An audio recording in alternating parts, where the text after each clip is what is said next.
Happy Friday, everyone. Happy Friday, everybody. How you doing? Wagwan. Wow, guys. I'm saying, feel tired this week and feeling un, un unwell at some other time.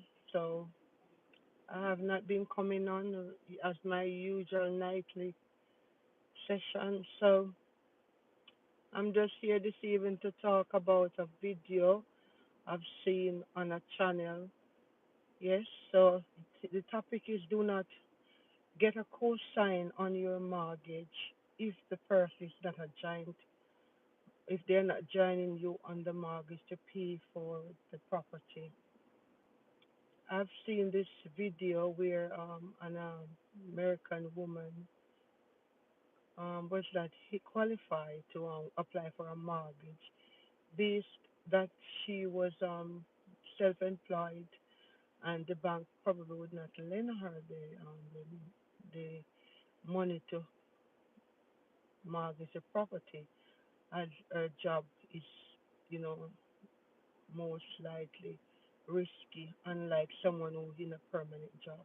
She was self-employed, yes, she probably working through an agency or she had a business, and she could not afford to get the mortgage. So, hi, hello, good evening, how are you? Welcome. I wanted to talk about this topic yesterday, but my battery was low on my phone, so I had to come off. But this lady I'm talking about, she lives in America. She bought a property through auction, and she could not afford to secure the mortgage because she was self-employed. However, she was in a relationship with a partner, and she get her partner to just to co-sign on the just to sign on the mortgage so she could have secured the property. And within 1 year, she would have remortgaged and take his name off the property. He only have 1% share in the property. She had 99, and I do not know what happened, but she said that when the time come for him to sign over the property to her, he changed his mind. He did not want to do it, and it dragged out until the following year. He take out 50,000 out of the property and behind her back.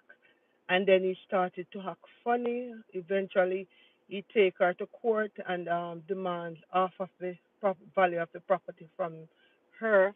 The government, the law gave him his off because his name was on the property, on the deed, in other words. So, because his name was on the deed, someone is trying to call me. Excuse me a bit.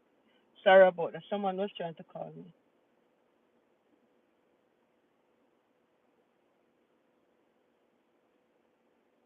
Oh, hi, welcome. I know you like a driving video. I'll be doing driving video going from next week because I'm off. I'm going to be on annual leave, so definitely we'll be doing some driving videos. Yes, I'm talking about this lady who could not secure a mortgage because of her employment status. She, however, get her partner to co-sign on the deed. He later, oh God, they calling me again.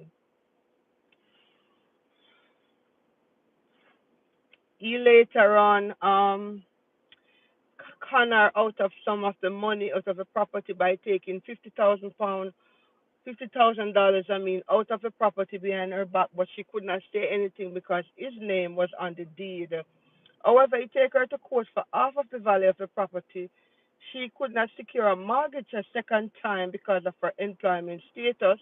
However, she had a family friend who decided to help her to secure the property. However, this family friend turned out to taking to trying to take away the property from her as well. So she was so unlucky that two times someone is trying to take away the property from her. Now the property value over 600,000, and the second person who co-signed for her trying to take away the property from her and sell it to some developer. Now she was served notice to leave the property. In other words, she was evicted out of her own property, and she don't have a say out of it because her name is is not on the deed now. So because of that, now they are taking the property from her. She's the only one paying the mortgage. She's the only one who paying all the solicitor fee. So what I'm saying to you guys, it's not good for you to try to secure a mortgage with someone, especially if it's not going to be a joint mortgage where you are paying some of the money and the other person is paying, where you'd be knowing that that is fair because at least the other person paid the half of the fee or the mortgage, so they would entitle to half of the value of the property. But if you have somebody sign on the deed and you alone who's paying all the mortgage, paying all the bills, and they want off, that is not gonna be. You're not gonna swallow that good. It's gonna be very painful and for you to swallow that, and that's what happened to this woman. Anyway, let us drive and look at the road, yeah, as I can focus on the road. Yes, guys, focus on the road. Let us focus on the road. So, what I'm saying in this video is, guys, for you to open your eyes. Sometimes you're in a relationship and you're happy and the relationship is going all nice and dandy until money involved. Yes, either you trust that person enough to put their name on your title, on your deed for your property, or on your car paper, or anything to do with money. Sometimes people they are not honest, and you can trust them because you have a good intention. However, they might not have the same good intention towards you. So you have to look at your life, look if it worthy, look if it makes sense. Yes, try not to just get anyone because you are in a relationship with them to put them on your property if you have value. As I know a nurse I used to do night shift with back in the days, where she got married to this man. When she met him, he has nothing, zero. He had nothing. And however, she got married to him. She had three property. She had one over here. She had another one that her mom passed and leave her, and she had one in Jamaica. And she bought a piece of land that she was going to build a house together with him on. So this now would be both of them. The land belongs to both of them. When they got divorced, he said that he want the piece of land. He said that he want one of the house over here, that he have nothing invested in it, and he want some of the shares of the house that she had in Jamaica. And the law grant him his wishes. And remember, when he married to this woman, she already have her tree house. She already had her tree house. Yes, and after getting married, she bought that piece of land. Both of them, and it's mostly her money going to that piece of land. Anyway, whilst they were married, she bought that land. So if he said he wanted, it wouldn't be any problem for me.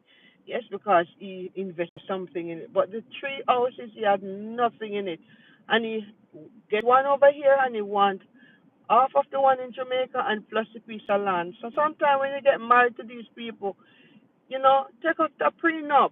Because you don't know. When you're in love and everything nice, the person is nice to you, do not know their intention.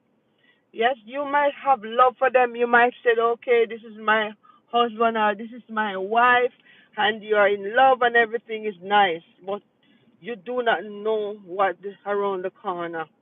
Not that I'm saying that you're not to share if you're with someone and both of you work hard together, bought things together, invest together, and now you're separating. Of course, the other person entitled to get their fair share of what is there. But when you have your asset before, and a person join you with your asset, and they are taking it, it's very, very hard. You know, let it be you say that, I want to share this with you, I want to give you this. But for them to take you to court for it and they knew within themselves, they did not contribute nothing to it and they just want. And this is how some person are, they're just unfair, you know?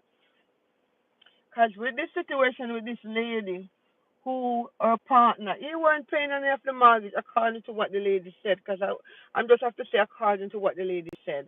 She was the one who paid all the mortgage. She was the one who paid all the solicitor fee. She's the one who paid everything. All he has done is to put his name on the deed and to come with his pay slip and everything to show that, she could afford the mortgage. And now he have take her to court and take out half of the value of the house, and he already plus take out $50,000 previously to compared to that time, you know. And I also know one of my friends who her parents tried to buy a house, and after they were trying to buy the house, they did not have enough money financially to secure the mortgage because they were buying a 7-bedroom house in Battersea, and that house was so expensive they could not afford it by themselves.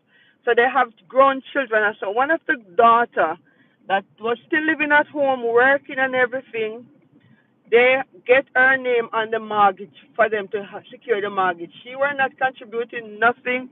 She just get her pay slip and help them to secure the mortgage. When the parents pass on, she did not share nothing with the siblings. Some of the siblings that was living at home, she run them out of the house and tell them to get out of her house. And this is her mother and her father house, and they all same mother, same father. But because her name was on the deed for the parents to secure the mortgage, she take away the house from her siblings and she did not share it.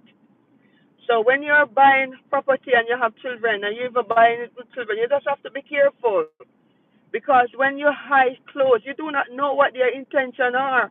You don't know if they're going to be fair and honest to their brothers or their sister. Because, there's a dead man tells no tears. And this is what had happened in this case. And I know the other sister, they didn't give the other sister them anything. She did not give them nothing. And she sold the house and get married, go to the Caribbean and buy a house over there. And you know what? She came back broke now, had nothing.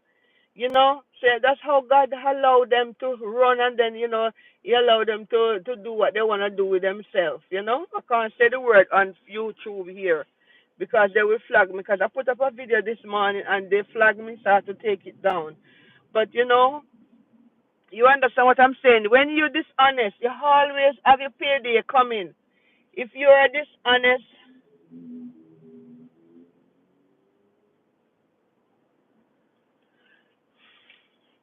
when you're dishonest, guys, you always have a payday coming because whatever you sow, you definitely will reap it, right? So I'm just saying this to young person, to people that are in love. Even though you're in love, open your eyes.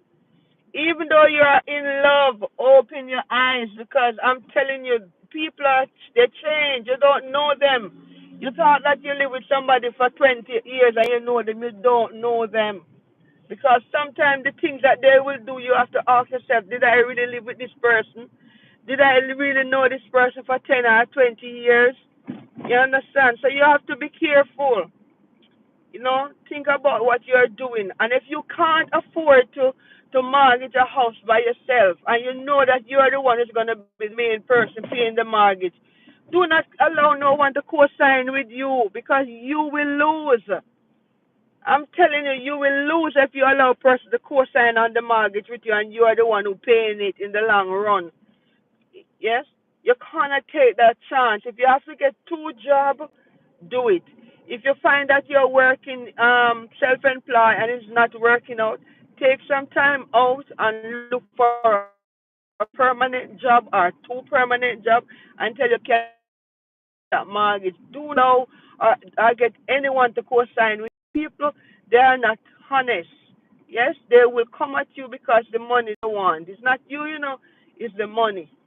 Once money is involved, they will come at you for it. Even if they don't have no money invested in the property, they will still come. Once their name is on the deed, they will take it to the cleaners for half of the share. I'm telling you, 'cause this is what happened to this woman. At 64 years old now, she do not know where she stand. Yes, she will have to come out of that house now and go on to start all over. After from 2002, she said she buy the property. 2002, and she bought the property. I know the property value 600,000, and she lose the property because she get someone to co-sign on it, and they were not paying the mortgage. She alone was paying the mortgage because she could not afford it because she was self-employed. So guys, know what you are doing. I tell you, people are not nice. you know. Anyway, guys, I reached to the shop and I'm going to go in there. I hope you had a good Friday evening. And do not get anyone to co-sign on a property if you are the only person going to pay the mortgage. If it's a joint mortgage, fine. But once you are the only one going to pay it and you got a person to co-sign on it, even if it's 1% they have in it, they're going to draw for something out of it. I'm telling you, it make no sense. You can't afford to do the mortgage by yourself. Wait until you can afford. Do something extra. Do like extra work. Change your job. Do something that is gonna make you be eligible to do it by yourself. But once you put another person's name on the deed, it's no longer your property, even if you're the only one paying for it. That's what the law said. Have a good evening, guys. I'll catch you later on for Bible reading. All right then. Bye bye. Blessing. Love and blessing from over here.